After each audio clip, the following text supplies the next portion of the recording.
So for the first time in history, really, China as a developing country is making cutting-edge technology. But a very important think tank have published a report last year that out of the 44 cutting-edge technology research, China is leading in 35 of them. Chris has mentioned Huawei's breakthrough.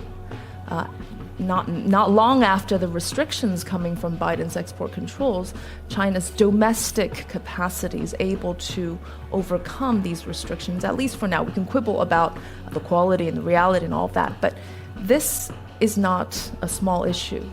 It's caused such national euphoria, saying that it's not only despite of these Biden controls, but potentially because of these controls, that you're getting this national mobilization to tackle critical technology, that you have created this unlikely alliances of big techs and whole the nation systems to go after these so-called strategic vulnerabilities.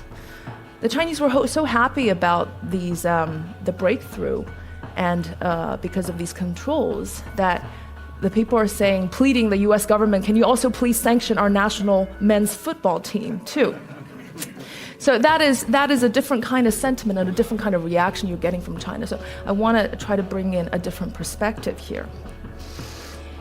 Interestingly enough, despite what is happening between US and China, I'll come back to that later, it is highly ironic, I think, that today, 4 out of the 5 most downloaded apps in the US are Chinese.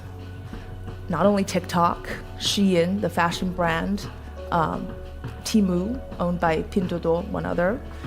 But that global exodus of Chinese companies, I think, is a wave that we should be watching. Because don't forget, 90% of the people in today's world still live in developing countries. And they have a very different view, different perspective on China than the more hawkish military kind of view that we have heard in the West and so forth. They have a very different view because Chinese technologies are eminently practical, cheaper, with same amount of quality or higher quality, and they are intended to solve developing countries' issues. And so that exodus of Chinese companies going global is something that we should also watch. So I guess when we talk about the problems and the challenges, which are real, very real today, I mean, it's a total lie flat kind of phenomenon in China today. We got to ask the question: is this really cyclical or structural? Some permanent decline, a la West depiction of demographics, of state controls, this lost engine for growth. We want to ask that question because booms and busts are a natural feature of market economies, which happen to be that China never experienced the bust cycle. And I don't think it's healthy. In the last 40 years, China has always tried to avoid a recession and smooth out wherever there was the GDP and inflation numbers, because it cannot tolerate cyclicality and volatility. And the consequence of that is that there's no proper exit mechanisms to weed out the bad and less productive firms. So they all stayed around until now. Now, the real estate sector, the cleansing out of the system, the weeding out of all the least productive firms are all happening. That's the only positive side I see of having a bust cycle, but China never had it. And so companies never exited, and they were sucking up resources where it should have gone to new entrepreneurship and better firms. But that bust cycle is a natural feature. And it's also surprising that for an economy of that size, and an economy that has grown at that speed, has never really had one fundamental financial collapse in the last 40 years. I think financial system is relatively stable right now. We can come back to the debt issues in the Q&A. But that has also meant that these boom-bust cycles is probably going to be a new feature, and more volatility, new feature of the Chinese economy. Now, I mentioned that technology and innovation is so important because it fundamentally is the only way for a country to get out of the middle income trap. Only 13 countries in the last 60 years or so was able to overcome the middle income trap. And now everybody's talking about China falling into middle income trap. But all of these countries, including the likes of Brazil and Thailand and all those, actually was much richer than China before. It was a productivity loss. It was the inability to have domestic innovation capability to keep productivity levels up, productivity growth up. So switching from capital investment to productivity-driven driven growth is China's challenge, and that only comes from innovation. So in my view, this is way more important than 2 quarters or 3 quarters of bad GDP. The ability to innovate, the ability to have some kind of domestic reliance, even though those have geopolitical consequences, is fundamentally more important, even than the real estate. But let me try to also say that because the real estate is so large, right, 30% of GDP broadly accounted for, even if China has now a green revolution, a renewables revolution, all these high-tech, cutting-edge technologies going on, it is not possible to replace and displace real estate as a driving force of growth and employment, and that is the problem. The renewable sector has seen, a lot of success, and I think this is really one bright spot in the Chinese economy. But again, and lots of the model, and the unique model that China has pushed and fostered to make these accomplishments, which I'll talk about next, is now introduced to the renewable sector. But is it going to be trillions of dollars in investment going forward? That's a question. So that is the problem of replacing real estate. So in this respect, in terms of a macro perspective, a different perspective, I want to bring 3 things. And the first is really principally coming back to first principles in economics. A few statistics I think will be telling. There are still about 900 million people in China who live under $300 per month. That is not middle income even by international standards. Okay? There are 176 million migrant workers who, if they had the proper social protection and equivalent rights of the urban worker, can unleash at least an additional 1 trillion RMB of consumption every year, at the very least. And when economies like South Korea and Taiwan and Japan stagnated or their growth leveled off, as a share of as a share of US productivity levels, they were about 80 to 85% already. China today's productivity or labor productivity level is only 20% of US levels. Okay? Tertiary education, a measure of human capital in the skilled labor force, is 80% of the labor force in the US, and in China it is 58%. The service sector, 47% of employment in China as opposed to 80% in the likes of US and Japan, and only 52% of GDP. All of this, I can go on and on, but these are just to tell you the gap. Okay, the gap between where China is today and where China should be, given the fundamental factors of education, skill labor, saving, capital, etc., of where it should be just by the pure sheer force of convergence. And that's what I mean by economic principles. We do see convergence in the data. If we look at the last 80 years of growth and trajectory, we do see economic convergence conditional on a few things, the things that I mentioned, things like education and saving. So with that fundamental factors in China, China should have a good couple of decades to go if the right reforms are adopted. And of course, that is a big if, and that's potentially not an economic issue, it's potentially a political issue. The second is that China is an incredibly distorted economy. The kind of paradox or the contradiction is, on the one hand, China is the second largest world economy, wields great influence on the world and wants to be a great stakeholder and wants to have great global influence, but it practically is a developing country on many levels. One big major distortion is still in the financial system. 80% of the social aggregate credit is intermediated by the banking system. That is one very common feature of a developing country market. In the US, 80% of credit comes from direct capital markets, right? Only 15% of that is in China. Now, I mentioned that as being fundamentally important because somehow we have the view, as we read Western press, that the state suppresses the private, the state wants to extort the private. I want to bust that myth a little bit later. But I will agree that there's an implicit discrimination that is very important towards the private sector, and that is channeled from the financial system. So when monetary policy or credit is channeled through that system, there are layers and layers and layers of financial intermediaries, the top layer being 50-some institutions, and the second layer being 2,000-something financial institutions, and each of them has a white list of who can they lend to and who they can't lend to. So that means the real economy, the real private sector, by the way, which is the driving force of the economy because they account for 80% of GDP, 80% of employment, and 80% of innovation, they don't have access to that kind of capital. It's always channeled to state firms or very connected, politically connected private companies.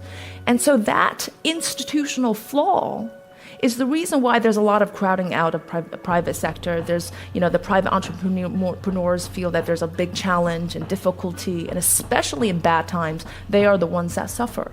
But it's that institutional flaw that has created that implicit discrimination that is very hard to fix in the short run for a variety of reasons.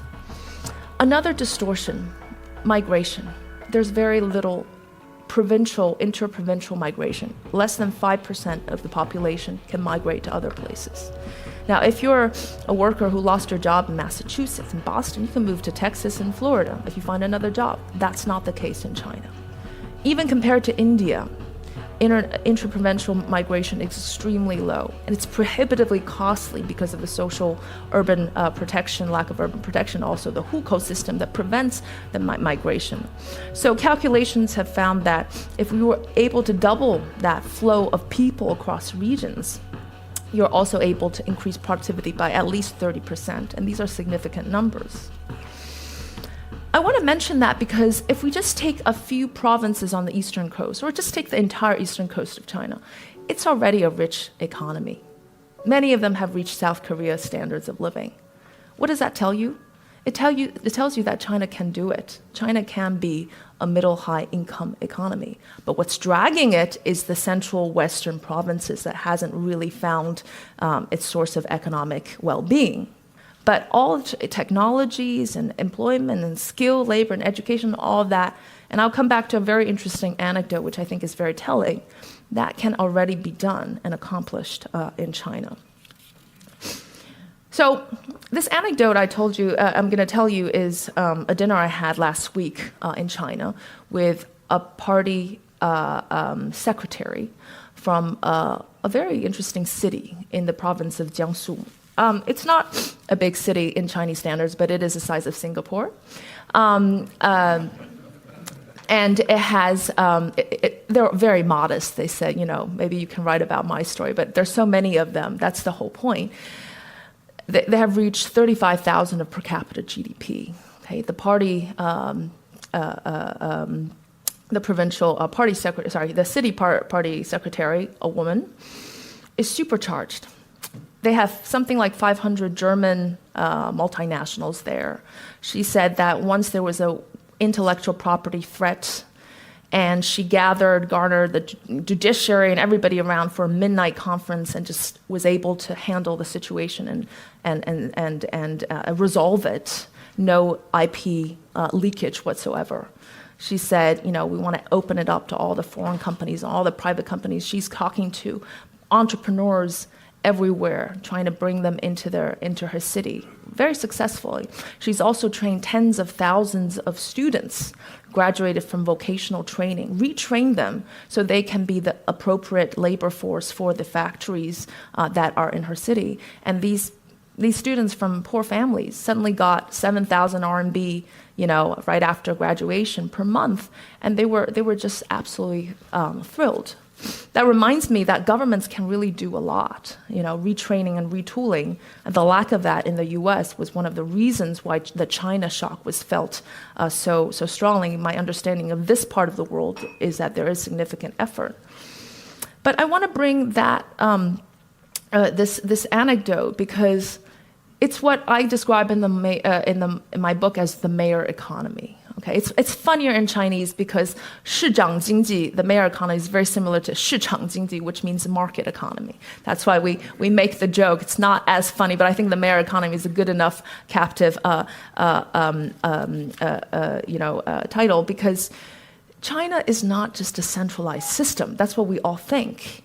It's politically centralized, but it's radically economically decentralized. And that lies in there lies the fundamental success story of China's economy. It's all these mayors running around, the lady that I mentioned, since the 1980s. They're entrepreneurial. They're often risk takers. They want to bring in the best technologies and investments and capital, and they help the private entrepreneurs. Why do they help the private entrepreneurs? Because they are the best.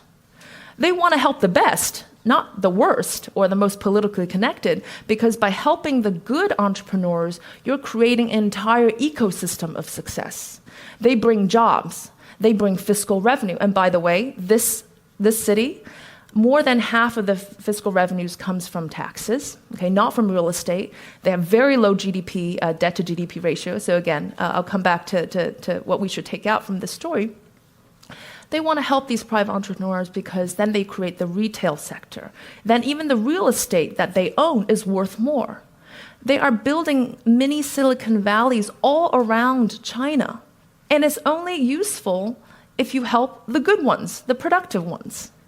And so they do that. They don't just help one or two, they help thousands. And so if you look at a picture of the distribution of unicorn companies in China, they're spread all over, with the exception of the western, certain central provinces, but really not just in Beijing, Shanghai, and Shenzhen, as you all know.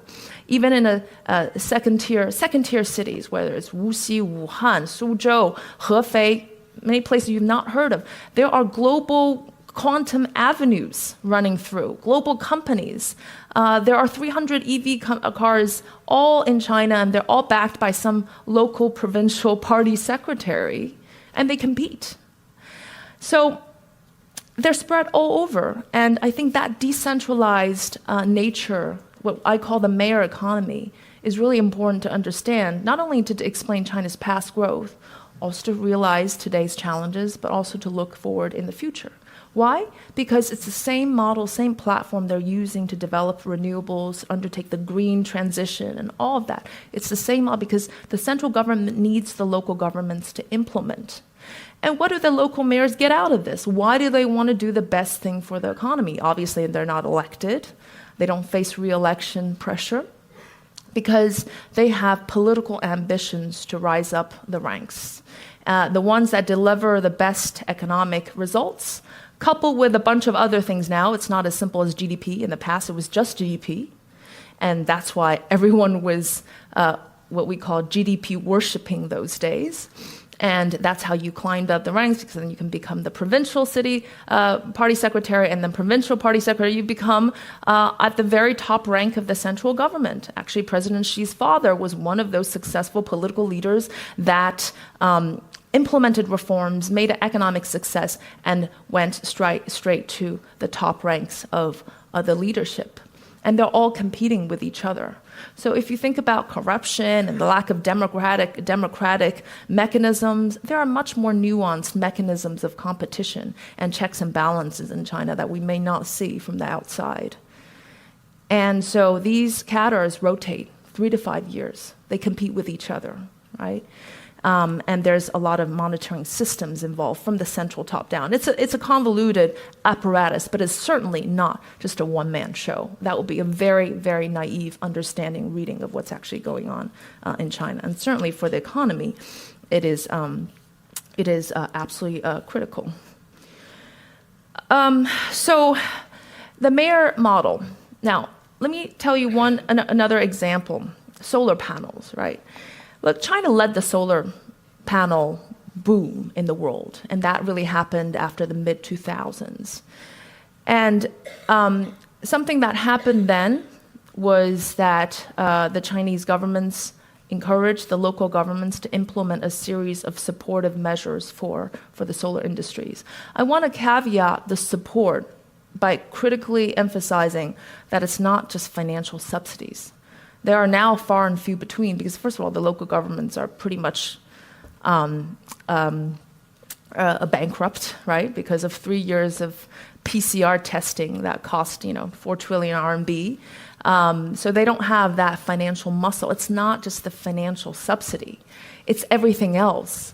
It's attracting talent. This provincial party secretary told me that she subsidizes 10% of the down payment of real estate in your first purchase of house if you're a talented worker.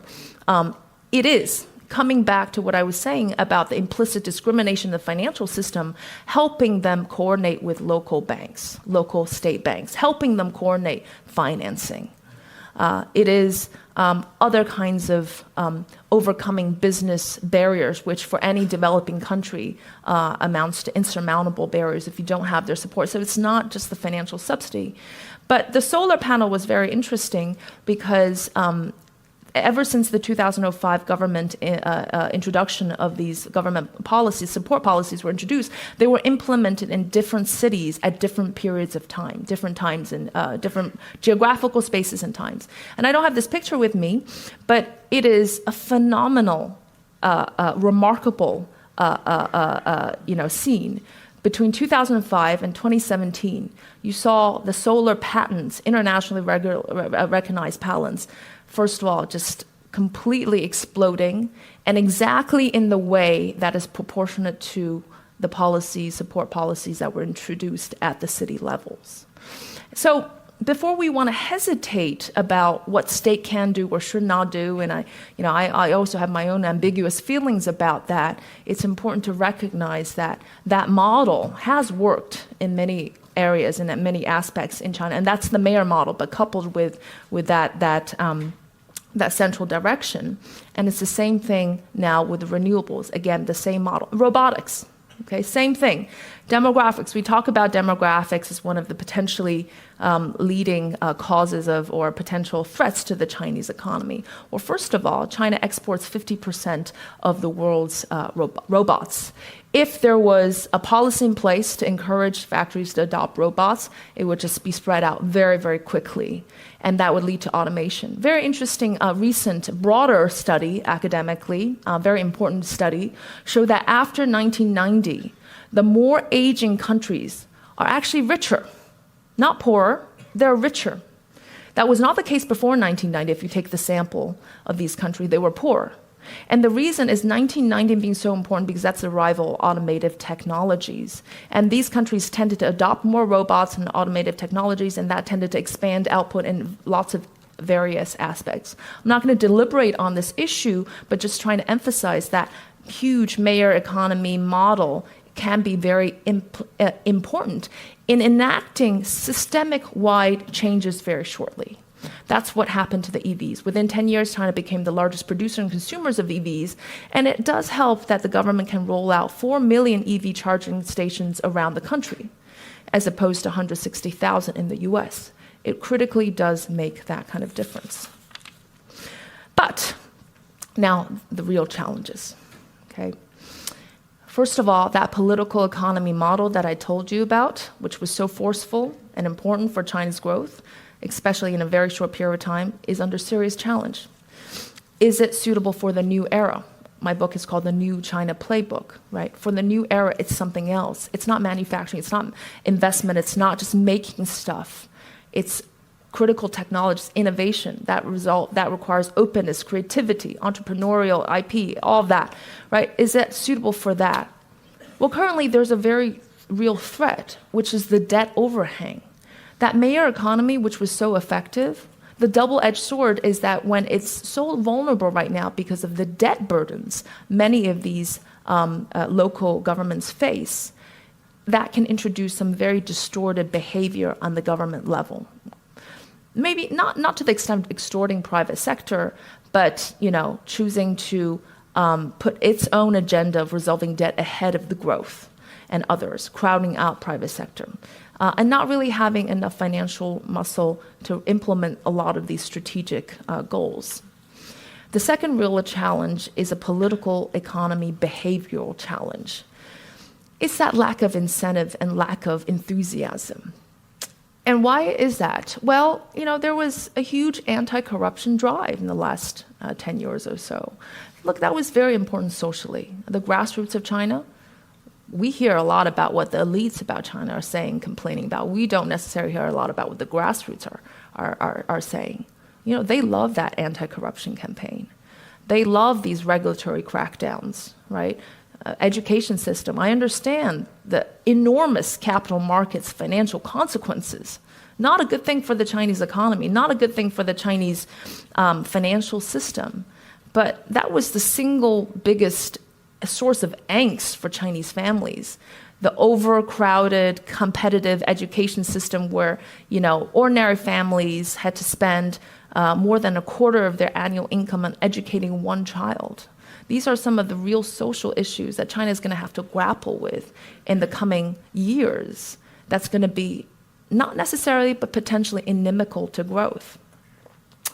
And so the government, lots of these mayors, a lot of these party secretaries are the ones that I described, those in Shenzhen and southern China, but many of them are saying, look, it's no longer the economy that matters, just the economy that matters.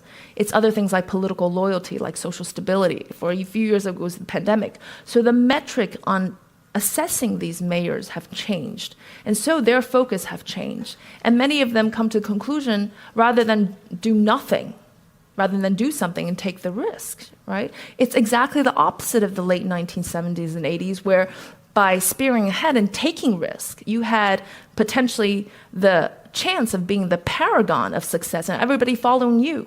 Now, very few people want to take these kind of risks. It's not politically a good, safe bet.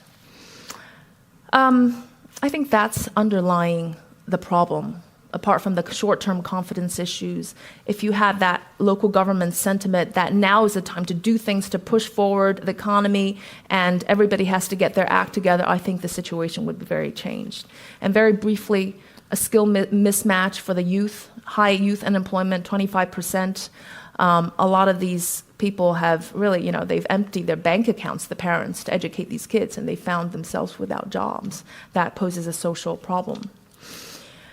So let me conclude to say that, look, there are seemingly irreconcilable paradox to the Western eye, might not be so to the Chinese people. I would suspend our biases, okay? We tend to use our own framework and lens and perspective, especially a cultural and social perspective, to judge others. I think that would be a mistake because there's a lot of people in China thinking potentially differently about their government and their economy. I think it's important to do one's homework in China. Let me tell you that even if China grows 3% and India grows at 7% until 2030, in the year 2030, China will still be contributing $17 trillion more to global GDP than India. And over the next few years until 2030, China is still going to contribute 128 additional trillion USD to the world than India is. So the size is there. So you just can't just simply, kind of say China's uninvestable. China is thrust aside. But doing one's homework, identifying these opportunities, and really make serious and rigorous risk-return analysis. Of course, sometimes it's hard. We just talked about Taiwan. These are really very important for an economy which has the engineers, the talents, the money, and all of that to potentially still succeed. But in any case, let me conclude that by saying that the new generation, those born after the 1980s, 1990s, they present a really great international bridge. Their outlook is very, very different. They have a very more socially conscious and they have a view to see more peace in China and the region than otherwise.